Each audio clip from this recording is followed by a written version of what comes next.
The Factories Berlin Fireside Chat, for those of you who don't know, is a global tech and innovation stage. A place for thought leaders to share their stories to inspire the next generation of entrepreneurs. This headline format invites interdisciplinary experts from science, technology, art and politics to share their experience and learnings with our diverse global community. Today's chat, I'm going to be joined by Geoff Stead, Chief Product Officer, hi, I can see you already, at Babbel, who leads the digital learning experience for millions of language learners. He's endlessly curious and enthusiastic about the power of combining good people and smart technology to transform global learning. Babbel is driven by a mission, everyone learning languages. This means building products that help people connect and communicate across cultures. Babbel, Babbel Travel and Babbel for Business focus on using a new language in the real world, in real situations with real people. And it works. Studies with Yale University, City University of New York and Michigan State University have shown that it gets users talking with confidence. The key here is a blend of humanity and technology. Hey Geoff, how are you today? I'm excellent, thank you. Nice to see you. And, nice to see you. Sorry not to be sitting there in person. It looks like a lovely space in Hamburg. Well, that's kind of the new normal, but I hope that you get to see this incredible space at some point. Yeah, let's get straight into it, Geoff. Tell us a little more about Babbel and its mission and its vision. What attracted you personally to join Babbel? So I guess we're, if you imagine languages and cultures and Berlin, you've probably already got half of the picture. So we're a collection of about 700 enthusiastic mixture of tech people and art people and language people from multiple different cultures and languages ourselves. And we all just obsess about sort of how you could use tech to create mutual understanding through language. How language can help build some bridges and help you understand a bit more about yourself and the world above you. So I attracted to join Babbel because of that. It's sort of a bit of who I am, and it just felt like a natural home for me. I've always done tech for good. I'm a computer scientist, and I've spent my entire career in sort of ed tech, in the space of where tech and learning connect together and how those fit together. And so I've always done that anyway, and Babbel did that, and particularly we're one of the largest businesses in terms of B2C, making a learning product that individual people really buy, rather than a learning product that advertisers pay for, a learning product that education ministries pay for. We're something, it's trying to be a consumer good, but for learning. And there's not many businesses that do that. And I was just really intrigued to join in on that journey and try and help them scale up and innovate at scale and kind of keep that culture even as they grew bigger. So that's what attracted me. That really sounds wonderful, and as I'm also in like the tech kind of for good space, working for Change.org, I feel that. I mean, we're going to talk a little bit deeper about your vision for the future, but you know, how can the industry kind of lead digital learning, and that also through Babbel? Maybe you can keep that question in mind, or you want to tap into it for now? Sure. I guess I talk a little bit about the industry, maybe because I think it's probably similar to you. It's an awesome space to be in. It's a great industry because you're not competing as much. It's not like we're three rideshare apps and we're competing with each other and trying to beat the other rideshare apps. Actually, if you look at Babbel and then the other language learning apps, we're all trying to help users in different ways to learn to speak another language, to learn to communicate to other people, and in different methods. And so people can use 2 apps or 3 apps or 4 apps, and actually that's kind of okay. So although you might get a bit of competitive banter between us, actually in the whole, we're all obsessing about learners and helping them communicate better. And it's not a binary one or other. It's a kind of collaborative thing. So I like that dimension of the space, which I guess is probably similar to your own. Yeah, I guess so. It's friendly competition, I guess. I mean, you make each other better as you're going for impact and empowerment of people, right? So let's dip a little. I guess also, sorry, there's also a sort of ecosystem idea here as well, right? So with learning a language, you can't do it with one thing. You have to practice speaking to people, you have to watch movies, you have to read a book, you have to get some basic vocabulary. And so with that kind of thing, you can actually have 3 or 4 different apps and the ecosystem of using all of them. It's not even a sort of you have to choose one or the other. So I quite like that, that ecosystem idea. Yeah, you kind of already tapped into it. I was going to ask, what does online learning offer that offline, as you already said, classroom-based learning can't? So maybe there's, in the world of tech and learning, digital learning, there's 2 very different worlds. And the one world, if you think of a classroom experience, and you think of how tech is used in that, and that's a lot of the conversation that's been in the news recently with the pandemic and school kids locked at home and using tech. That's the one experience, but it's quite constrained. The whole system constrains it. Even if you're using digital, you're still a class group of kids and you've still got 30 of them, 20 of them all at once, and you're still trying to crowd manage. And the other type of ed tech is an individual experience. That's me, that's you, that's learning yoga, that's how to fix my bike, that's a kind of a writing class, a group of people learning to improve their writing. And these are very different types of ed tech. In the one, it's very constrained by the system. So you think of online learning platforms, class groups, it's digital, but it's like mainstream.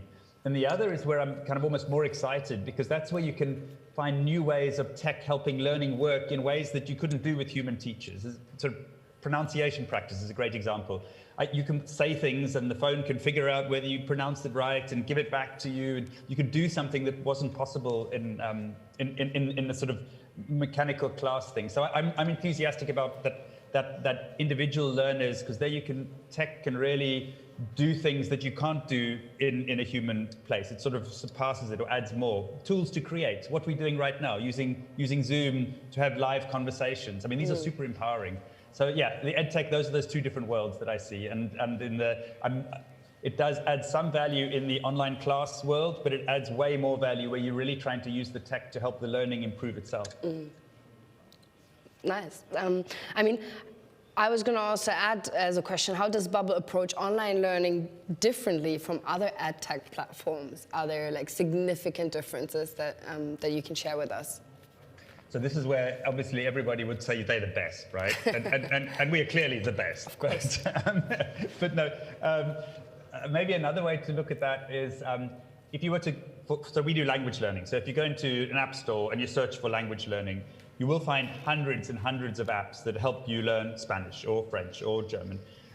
But almost all of those are a tiny little segment. They're specialized on one thing, vocabulary or a particular language game or particular approach or particular level, absolute beginners.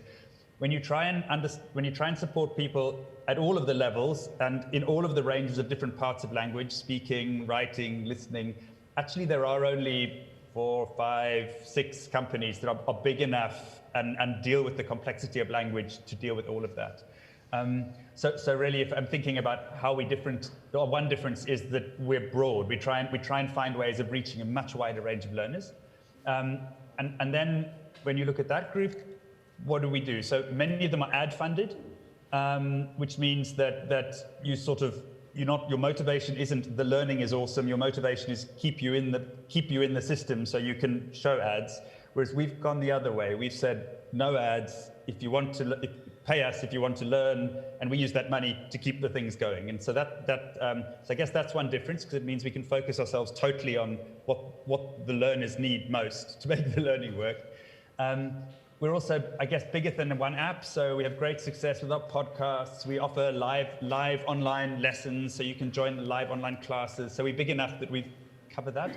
And we're also quite big on what language is for, because it's not just for the language, it's for the culture. I don't learn German just to speak German. I learn German partly because I'm interested in the German culture and I want to inhabit it and learn about it and live in it. And so we do quite a lot of culture teaching as well as language teaching. We kind of try and mix it together so that you're falling in love with the culture as much as the language. Yeah, I definitely can relate to that. I mean, culture is such an important point, I guess, also of this space that we are celebrating today, and I think it's perfect. You already tapped into the learners. Obviously, it's all about them. How does Babbel keep learners engaged on the platform, and how do you kind of measure learning engagement? Nice question. So this is the quick answer is it's really hard, and it's one of the most important things we do. And this is the same if you're building any apps that are around kind of forming a habit or making a change, giving up smoking, getting fit again, and anything that's a sort of behavior change. Because people don't join us because they're already learning a language. They join us because they wish to learn a language, but they're not doing it yet. So they need to kind of change and build a habit around learning. And it's super hard. It's quite fun. And it's, so what how we measure engagement, our core North Star for our whole business is the minutes of real learning that people are doing. So for every single learner who signs up, we worry about how many minutes of learning they're doing, both in a day, in a week, in a month, and particularly healthy. So a good pattern would be spread out over time, small chunks regularly, rather than sort of feast and famine type. We think about it as, I guess, a bit of a funnel. If you think of an engagement funnel from everybody, imagine a funnel with everybody who signs up and is interested, and then the ones who spend at least more than 5 minutes, and then the ones who finished at least one lesson, and then the ones who came back the next week. So if you imagine a funnel like that, and at the end of the funnel, you've got a fanatic who's there every day, and at the beginning, you've got somebody who just starts. We obsess about the different steps in that funnel, what it takes. So in fact, in our activation funnel, the beginning bit of that, we talk about the setup moment and the aha moment when you've understood this is going to work for you, and then the habit moment when you've formed a habit. And with each of these moments, we spent the last 18 months iterating and iterating to understand what are the critical things that are common to the people who move from this stage to this stage. Is it doing actual speaking? Is it more than 5 minutes? Is it winning at the game? And we agonize over that, and when we find out what those are, we then try and hurry people to that next step, and then or make it as smooth as possible. And then sometimes we realize the steps are wrong and we tweak them again. So it really is worth seeing this as a bit of a series of steps and helping your users move from step to step. It's kind of also, if you look at there's some great online resources by Reforge. They're a sort of online US-based set of courses all about this growth loops and engagement habits, and they've got some great online resources about that. So it's more a loop than a funnel, but I think funnel helps when you think about these steps. So we basically obsess about those steps. We understand what those levers or triggers are, and then we try and guide people to those as fast as possible, or smoothly as possible rather than fast. Cool. Do learners engage differently depending on their location or their profile? Like, for example, are there different engagement expectations for a millennial user versus a senior user? Totally. It's a bit like a soap opera, kind of watching our data and trying to interpret from the data what's happening behind it. So yes, very much. Some kind of slightly stereotyped examples, but they are true. We have some users who use a web version, big screen, and they use it the same time every day for the same length of time. And this is clearly somebody who's decided from 9:30 till 10, I'm doing language learning every day. And typically they are some of our older users. And they put in a solid amount of time. They're really conscientious about it. The opposite end of the stereotype is lots of our mobile users don't do that. They grab fragments of time here and there, sometimes ridiculously short fragments of time. 3 minutes, what can I do? Put it down again. So you can kind of fit the stereotype a little bit. We also find that there's some language differences. So a European learning another European language tends to dive in deeper, sort of Central European. If you look at the sort of UK and the US markets, they tend to not focus as deeply. They don't like to go into the grammar stuff. They just like to practice the words. Whereas if you look at the French and German and Spanish learners with those as their first language, they like to go into the grammar rules. And so you do see different patterns, which plays out in the engagement a little bit. So do you have like a different approach of triggering their engagement also? You said language already. Is there like other different like engagement tools or triggers that you use for those different people? We are continually trying to improve on this. So we definitely don't have any magic formula. We do have different approaches, and they're normally not as fine-grained as what I've described. That's normally that's what we see when we look at the data. So obviously then if we say, all right, these cohorts don't use the grammar very much, we run some experiments to see whether we should push the grammar more, or whether actually we need to find another way to support them. So yeah, we do interact like that. But it's not that level isn't fully automated. We're still experimenting. We're learning continually. Great.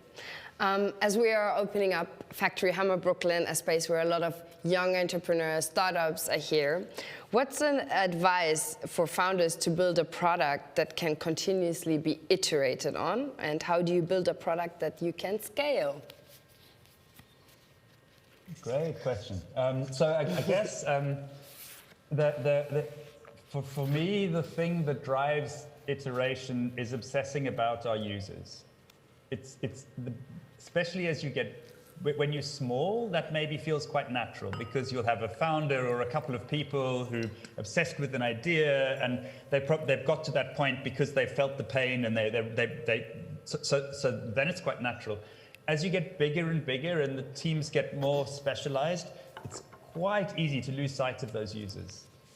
We even lose sight of them at Babbel sometimes, and we have to kind of stock take and dive back in. So really obsessing about your users, meeting some, talking to them. That's why we pivoted our whole North Star metric to be the time users are spending in the app. It's not about what we've sold. It's not about app performance. It's particularly about the learning itself. So really obsessed with that, both qualitatively and quantitatively. So look at your stats, look at the metrics that are going on, try and understand what users are doing through it. Don't just think of it like web traffic, this many page views. Think about the user, what they did, where they went next, why they did, and do interviews, meet people, so that qualitative and quantitative, get insights of both sides. So I guess that's the one idea would be obsess about the users. And the other, just thinking about scaling. Scaling really is hard. I mean, and Babbel, compared to sort of smaller startups, Babbel's big, right? We're 700 odd people, but we still go through scaling. There's a sort of waves of scaling and how you deal with each one. And it's really hard because you suddenly have lots of teams all working in the same single app and treading on each other's toes, and lots of different ideas about what the users need, and you need to try and find a way of consolidating that. What we've done, which we find very helpful, is we've got sort of teams of teams. We've got squads of teams that all obsess about one piece of the user's journey. So we've taken our whole user journey through the products, and then we've broken it up into 3 chunks. And then we put everybody into that chunk, whether you're a designer or a content writer or a product manager or engineer, back end, front end. We put you all in that chunk, and we help you all live together and obsess together about that part of the user's journey. But so scaling isn't easy. You do need to change your thinking a few times when you go from 1, 2, 3 people to by the time you get to 20 people. And then again, by the time you get to kind of 150, you do need to recalibrate and check that you're tracking that. Oh, that's super insightful. Thank you. Let's get into what has been the impact of technology in education so far, and how does digital learning evolved in your 15 plus years in this particular field? So I guess if you think of, when you think about impact, actually I think it's the simplest things that have made the biggest impact. If you go back 15 years ago and you think about learning and tech, and then you think now about learning and tech, and you think about the whole planet and where the real differences come, it's probably from the web, free access to information, Wikipedia, TED Talks, sharing academic articles, open access, MOOCs. That's actually probably made the biggest difference, right? And that's not sexy tech, but it's super sexy impact. If you truly understand that the job of education is to share ideas and stimulation. It's probably Zoom, and it's WhatsApp, and it's ways of connecting groups of teachers together to collaborate in very remote rural areas. So these are probably the things that have actually made the biggest impact. I'm originally from South Africa, and I'm very into understanding how tech can leapfrog places where the infrastructure hasn't really caught up yet. So there's how to get internet into very remote places where there isn't any, or how mobile phone tech could be used to empower learning, or things like that. And there's a group called QX, but it's sort of offline Wikipedia, offline Project Gutenberg ebooks, offline TED Talks. There's a bunch of this sort of initiatives which are trying to take information that's on the web and even make it available to people where there's no web. So I think those are huge things that have changed. I think accessibility is a huge thing that's changed. So it used to need specialist software if you were a partially sighted or deaf user to interact with the sort of mainstream tech, and it's now mainstream. It's in your iPad. It's you've got Alexa. So it's baked into your laptop. So I think that accessibility stuff is amazing, because that's also brought information and put a really useful layer between people who are normally a bit excluded from kind of information, allowed them to be full-on consumers. And I'm also a big fan of all the tools that you use to build or create. So TikTok, 3D printing, Skype, I mentioned the WhatsApp group for teachers, shared online whiteboards, Miro, anything like this is massively enabling for learning with tech today. So yeah, those are the things I'm the biggest fan of. Even though I've built the sexiest of virtual reality apps and headsets and 360 videos, but actually it's these more base level things that everyone has access to that I think have the biggest impact. Yeah, I think all of us have had like a massive leap also in using these tools and also appreciating these tools and keeping engaged with each other as well. Be it Babbel, be it Miro or Zoom, or it was such an incremental, important part of our past 1.5 years, I guess, for people like us who use these tools maybe every day.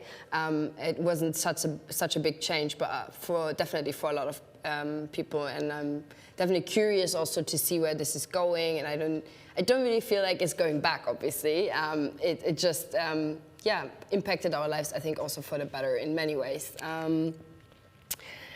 Let's get on to the next question. How do we build online platforms which are inclusive for new audiences like underserved learners? You already tapped a little bit into it, rather than reinforcing the exclusive systems and hierarchies that exist offline. So if you're thinking how to create a product that goes into an existing mainstream schooling system and challenges that, actually, I don't know the answer to that. I spent a reasonable amount of my career trying to create products into that sort of space and found it really difficult to conquer the mindsets that are already baked into the sort of traditional class structures and curriculum and exams, and the structures are sort of bigger than the tech. So I guess my approach would be to go straight to the learner, put the learner at the center. Your mindset is, what are you building that will help that learner understand their topic better? If you start there, I think you will be serving underserved learners. If you look for areas, maths is an obvious one. There's tons of people who grow up and never get maths. And actually they could have got maths. It's just that they had some really bad teaching in the early stages. And if you've got ways with tech of really helping explain complex things, mathematical things, in ways that help non-maths people get it, that's super cool, right? That's empowering. So I would focus on a learner, keep the learner at the center, focus on a challenge they have, and actually the rest will follow quite naturally from that. Yeah, definitely a question that keeps popping up also in my mind. We also heard in the panel before that community kind of informs and drives future. So definitely also a space to watch, or like a question to keep in mind, I guess, when thinking about either creating an app or serving underserved communities or elevating marginalized voices. And with that said, I also want to ask you, kind of, what's your advice for developers and technologists who want to build any kind of inclusive or empowering products? I guess the most basic one is build a diverse team. Make sure that your team that's working on it is as inclusive and empowering and diverse as you possibly can. Because if you don't, you'll embed your own culture into the thing that you're building, and then it probably won't work for people with different experiences. So I guess that's probably the most obvious, but actually not always that easy to do, because you always recruit from the people you know in your immediate network. And it really helps to have some of that blend of different skills and ideas and approaches together. It's harder. It's a lot harder to get stuff built, but the thing you build are much more, the things you build are better by the time you manage to get them out the other side. So definitely that. Obsess about your users. I kind of mentioned that before, but really, really do that. Meet them, sit with them, watch them use the product, get your mom to use the product. And I guess just do good. The reason you're doing this, the reason you're trying to build something and you want it to be inclusive and empowering is you're trying to do good. So just keep a check on yourself to make sure you really are continuing to do good. Again, as you scale, as you do different kinds, as different business problems come your way, you can lose sight of some of these things, which are the basics. But that would be mine. Make sure the team's as diverse as possible, obsess about your users, and do good. Yeah, these are great, great ones. Thank you. I do believe that, reflecting upon oneself's privileges and identity, and also who's at the table or not, will definitely drive cooler and more impactful decisions and solutions for the future, I guess. Thank you so much for this insightful conversation. Unfortunately, our time is already up. I hope to welcome you next time in this space, in life. Yeah, thank you, Geoff. Yeah, and thank you very much for inviting me. Enjoy the rest of the evening. My pleasure, our pleasure. Talk soon, Yeah, bye. Bye.